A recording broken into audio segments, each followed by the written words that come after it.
Hi, I'm James Ead of the Ead Foundation, and this is a special broadcast coming directly from the U.S. Open. And I have a guest here, a grandmaster. Would you introduce yourself for the viewing audience? Oh yeah, Jim, it's a pleasure. My name is Timur. I'm a chess grandmaster. I've been in the U.S. for many years now, and we're at U.S. Open, so it's a pretty exciting competition. Just finished round one, and just got a little bit of time to chat. This isn't your first U.S. Open, though. Yeah, just a couple of years ago, I won the major U.S. You won the U.S. Open? Yes. Thank you. But you know what I remember most about you is, didn't you set a record for blindfold?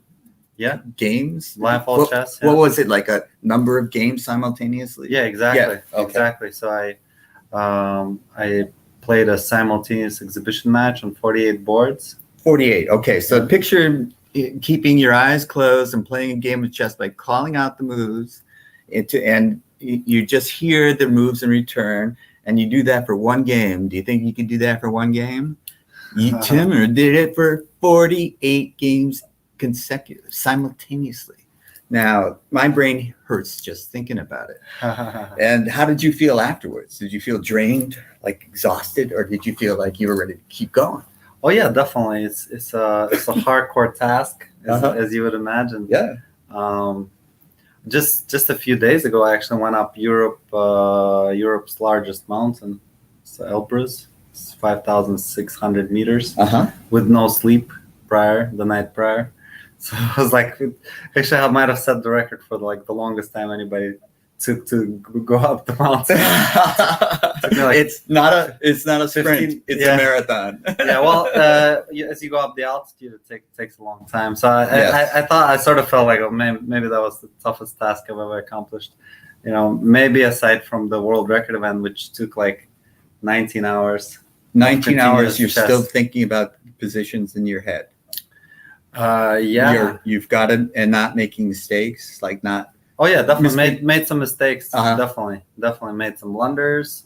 Also did my opponents. So but you I mean, like mistakes like getting positions mixed up in your head. Oh, that too. Too. Actually, the games, most of the games are online. You could see them.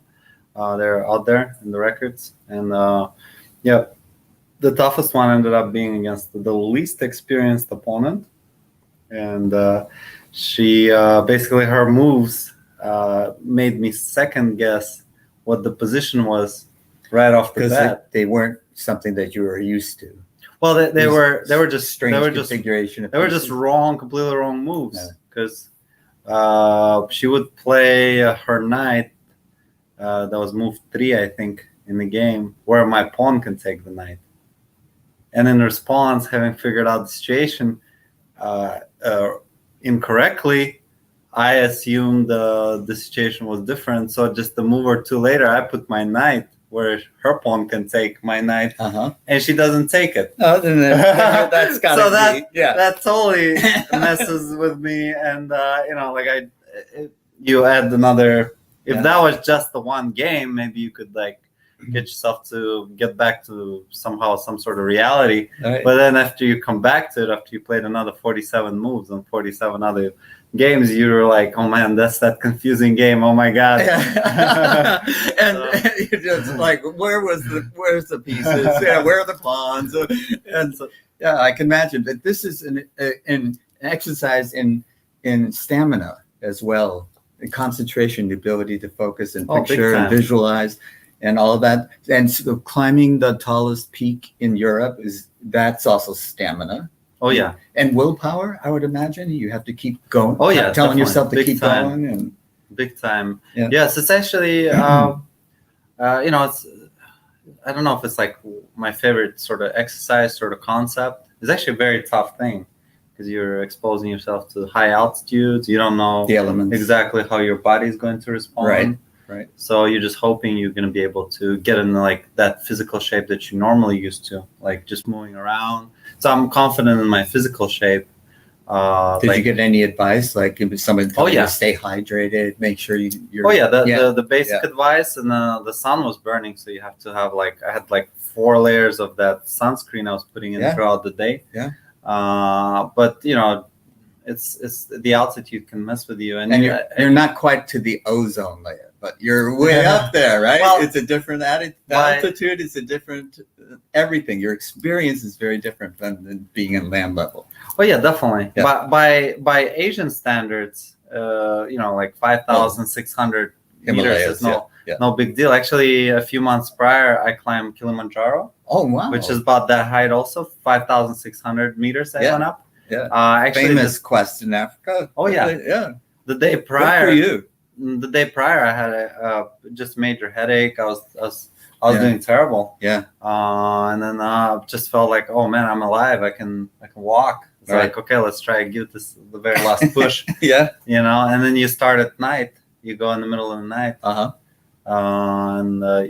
Because of the sun, you don't want to do it. A number of reasons. Yeah. The weather gets bad in the afternoon. Oh, we had a streak of like really few very nice days. So I figured, as long as I was able to stay with the task and progress, my feet wouldn't get cold or wet or whatever. So like chess, it requires planning and preparation. Yeah. And all of the characteristics that go into being a grandmaster, I think, served you well.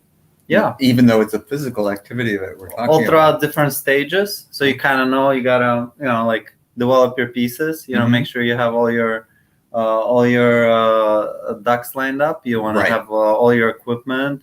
You want to have the advice of a mentor, somebody who's well versed in this sort of experience. Who's done it before. Yeah, has done it before. Yeah. Yes, I was trying to follow the groups. Who had the good tempo, good dedication. Yeah. So, just a number of things. And also once I get up the mountain, it's like sort of like converting a winning position. Now you still gotta come back all the way down. Yeah. That's the most important part. You don't claim that you ascended the mountain until you all the way back down from it. That's true. Nice and safe. That's halfway. So just the same way the world record event, I played, I think it was like 12 or 13 hours I played already. And I was like, all right, guys, how many positions do I have left? So I'm hopping from one game to the next. So there were like some gaps in between.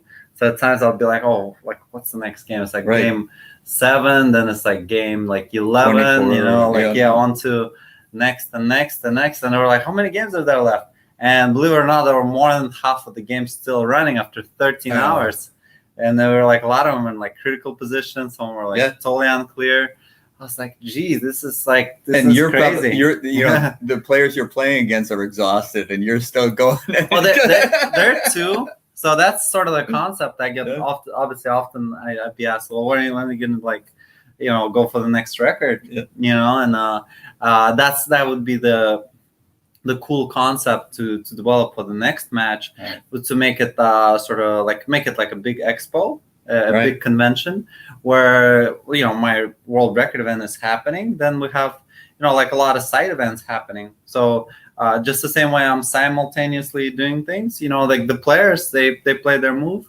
It takes about like 45 minutes to an hour for me to get back to that board at times. Right. So, meanwhile, they can go hear like presentations. They can partake in the activities that are not related to the very game. Right. They can go have, after they accomplish, certain stages of the game. So they get a massage built in. Right. Yeah. Oh my goodness. And we could have just dramatically different experience. Right. Yeah. Just make it like a festival. Right. I think that would be pretty fun, just having that one major feat happening.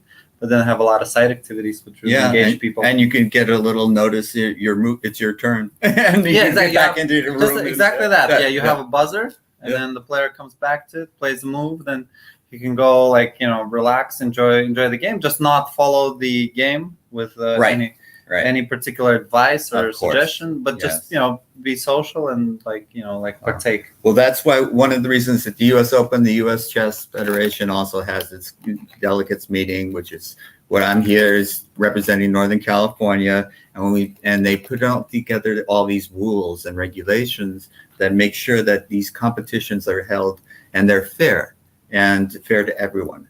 So this is part of doing the exhibition is one thing, but making sure it's done correctly. There's no cheating. There's nobody taking advantage of Timur's good nature and that sort of thing. That these are the types of things that go into the planning and the organizing and conducting of an event like we're talking about. It's not just something you wake up and say, I'm going to do this tomorrow.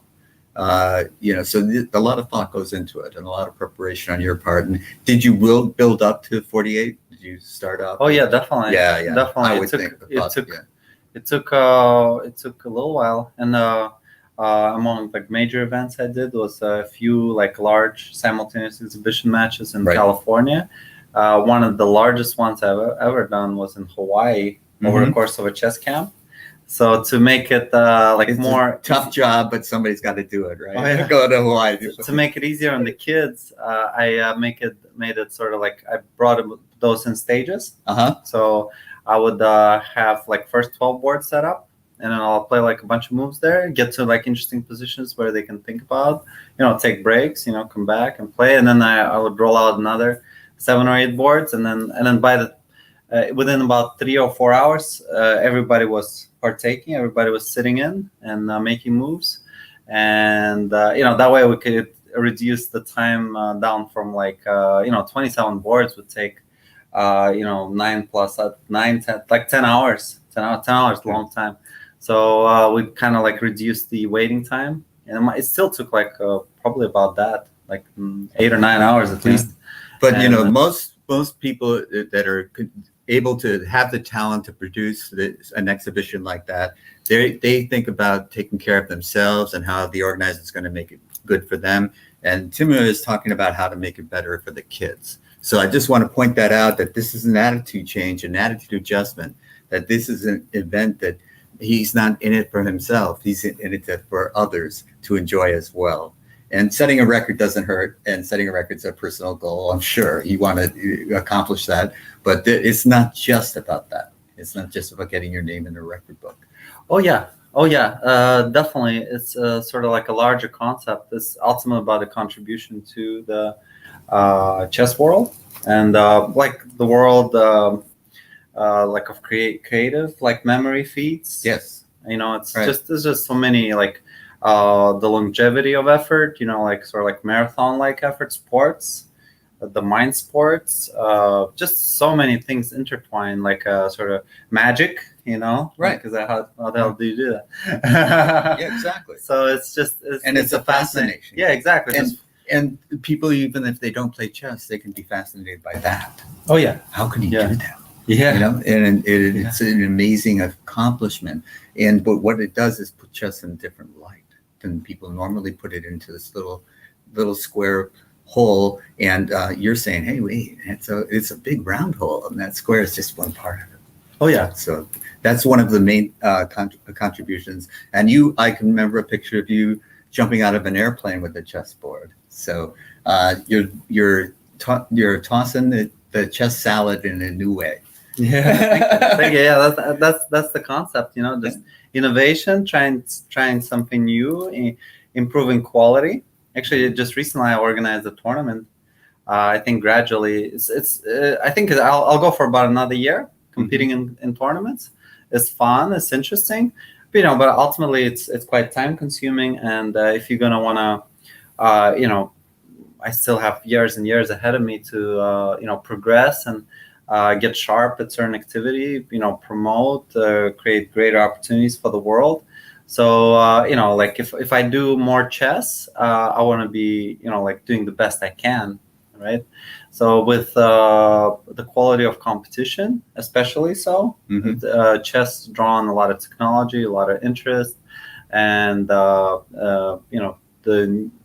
the players who are competing, the players in the field, they have new approach, new ideas, and in order to keep up, at the very least, you have to put in a lot of time. Absolutely, yeah. This is and the amount of preparation now is completely different from when I started out playing, because you could look at a much smaller amount of material and be current, and now you have to be aware of everything going around all over the world. There's ways to play smart. There's the psychology. I've learned a lot over the past few years.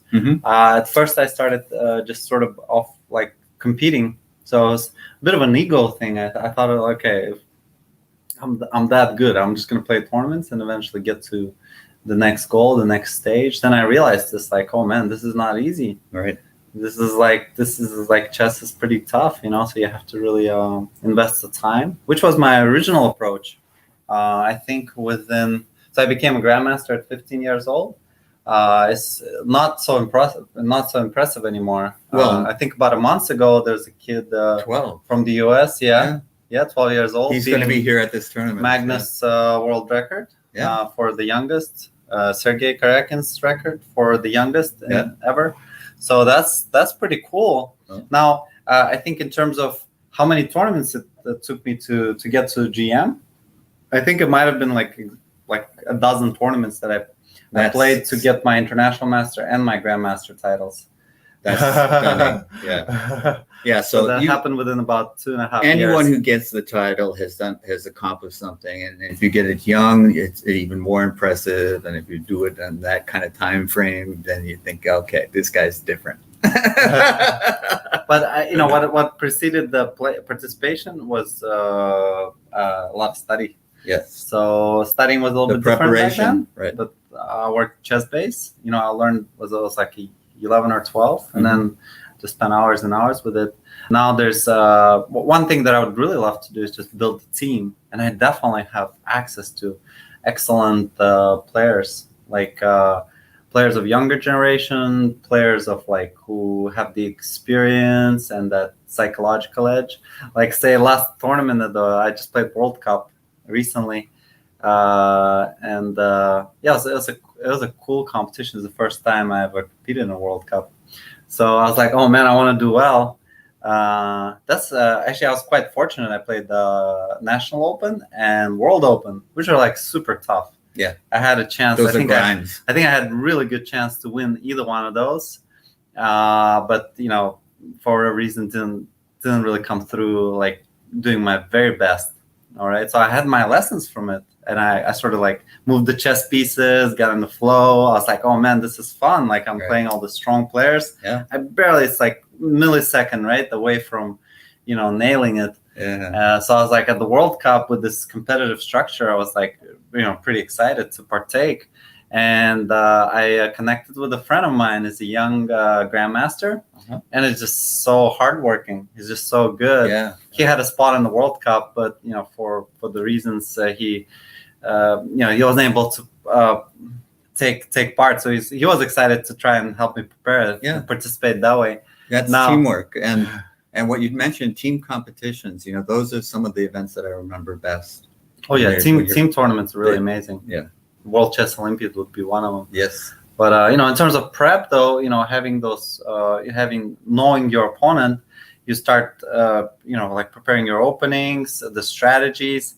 And the interesting point, and with my experience, if I had the time, it's you have game a day, and then you're really try and do your best. So at times you forget to sort of slow down, sort of work smart. You have to take your care of yourself too while you're putting all this energy into it. You have to also have some downtime. Big time. I'm normally pretty good with that. I'm normally pretty good with that, doing sports, keeping in shape. Yeah. So you can bounce back quicker than me. But the chess part is actually somewhat of a novelty coming back to it. Investing the time into chess prep. Right. So the interesting point working with my partner is he was excited about having the ideas for the tournament. So he'd come up with the most hardcore ideas, most hardcore variations, and be all right, this is it. I looked at your opponent, this is what's gonna happen. And I look at those and it's just loads of ideas, information. I start trying learn, and I was excited to be learning.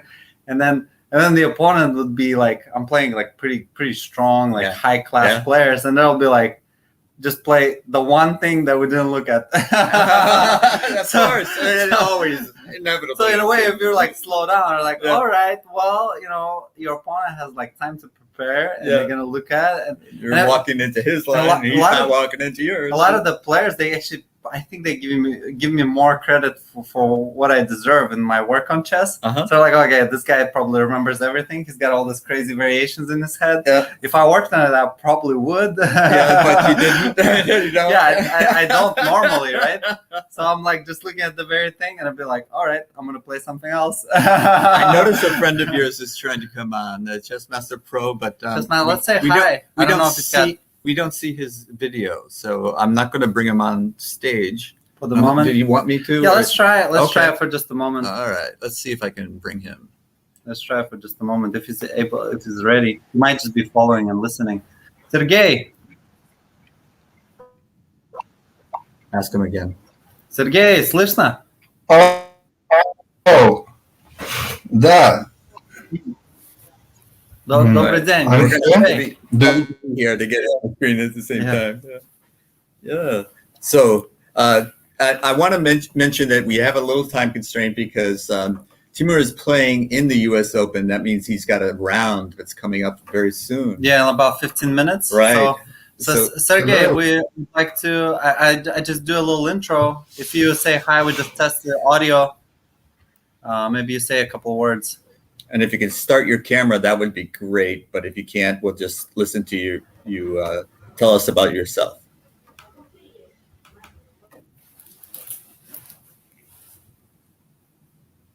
Maybe there's audio problems as well. Sergey, can you hear us? He's trying to start his camera. Yeah, I think it's getting going. Oh, we lost him. Okay, so welcome to live streaming. Yeah, I'll try and get together next time. Same time it happened when I was trying to connect Yes. together with you and Brian Wall, which is a fascinating piece, by the way. Thank you. Thank you for welcoming Brian. He's Well, I'm glad one of that the because coolest creative players out there. we were trying to get the two of you on, and you couldn't get on, so he had to carry the water Yeah, I for think both of you. I was traveling internationally, whatnot. Just, Yeah, so that's as soon as I heard myself like, I was like, all right, I don't want to spoil your thing. So I don't want to make you late for your round, but I know that there's another topic that's very near and dear to your heart, and that's some of the work that you're doing in the continent of Africa, and you're doing some chess programs there. Let's try. Yeah, let's try again. Let's try and get him back in and see if we can do this. Oops. Yep. You do it for me. Yeah. That button. There he is. Добрый день. You take it. You take it. Добрый вечер. Yeah. Hi. Приветствую. Good day. Do you hear me? Привет. Yes. Good day. Hello. How many Podcast. people listen us? So Jim, Yeah, if you could Sylvester. go back into camera a little You bit. want me to get the camera? Okay, sure. Yeah. The So- connection is not very good.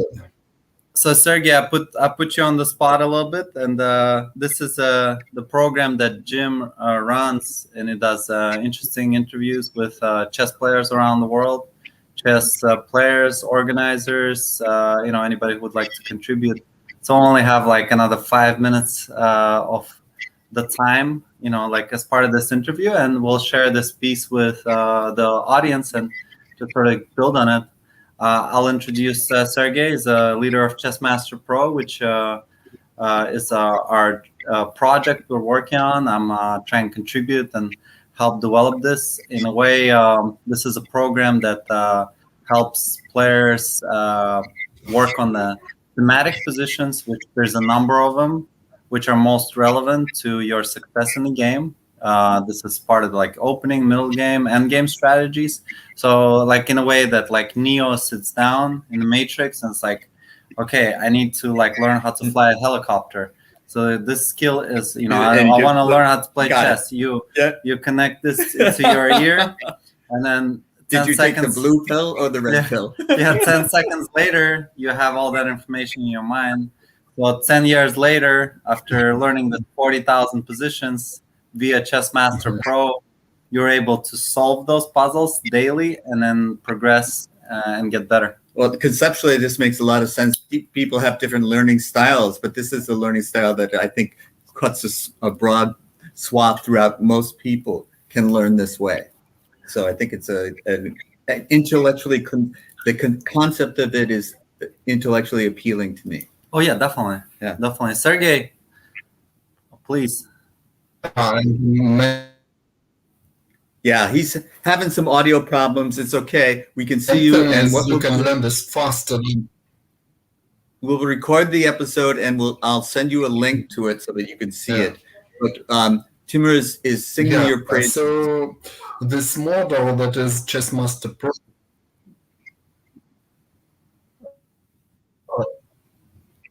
Okay. So you don't hear me very well. It's not great, but keep talking, and we'll listen as long as we can. Yeah. We only have a couple more minutes. Yeah. Yeah. It's. How did you get I don't started know in whether you developing this? How did you get started? well. What turned you on to this idea?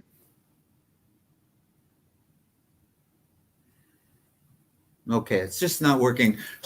So we're going to on the fly. Welcome to streaming live, and we'll handle it the best we can to promote your product. That. So I guess Sergey, we can probably do like another episode and I don't. We'll figure it out. Yeah, have us all connect once again. So this was a pretty good Yeah, trial. because- I'm glad I'm finally Yeah, here together with you, Jim, and I'm so pleased working on this. we bumped into each other, so this is not set up in advance. I suppose I'll give a little story on Sergey's effort with this, and so most importantly, Sergey is an international master in the game of chess himself. Is a very, very strong, experienced chess player, and his son is a great strong player, champion. He got I believe silver medal at the World Rapid Blitz Chess Championship among the among the kids, the championship in Minsk. So he worked on this program. He solved, I think, over you could see the graph of the players working on in the program, and so you have solved over 10,000 positions. You have a proof of concept. Oh yeah, definitely. So Sergey, over the course of pandemic, was trying to come up with how do we still get our kids to exercise and work on the game of chess? So he created this platform where some of the best kids in the group were able to access it and work with the top coaches in St. Petersburg, Russia, which is famous for the best school in the game of chess, including Boris Spassky, some of the Viktor Korchnoi, some of the greatest champions ever, legendary champions. And so he built this platform where the coaches can interact with the kids and assign them tasks and set up puzzles which they can solve, and you can follow their progress. All right. So I really appreciate it. We're going to end the broadcast now. Thanks for tuning in, and I'll distribute it. I'll download it, do the post-production work that I'm so accustomed to now after all these episodes. And I must say that I'm very happy that we bumped into each other. Yeah, this is a great effort. And have a very successful second round. And it's coming right up. I don't want to keep you longer than I have to. And so I'm going to say goodbye. And because I'm at the U.S. Open, you won't see your regular Friday afternoon show for me. But usually it's Fridays, 1 p.m. Eastern time. And you will see me then. Look forward to check it out. Okay. Thank you very much. I really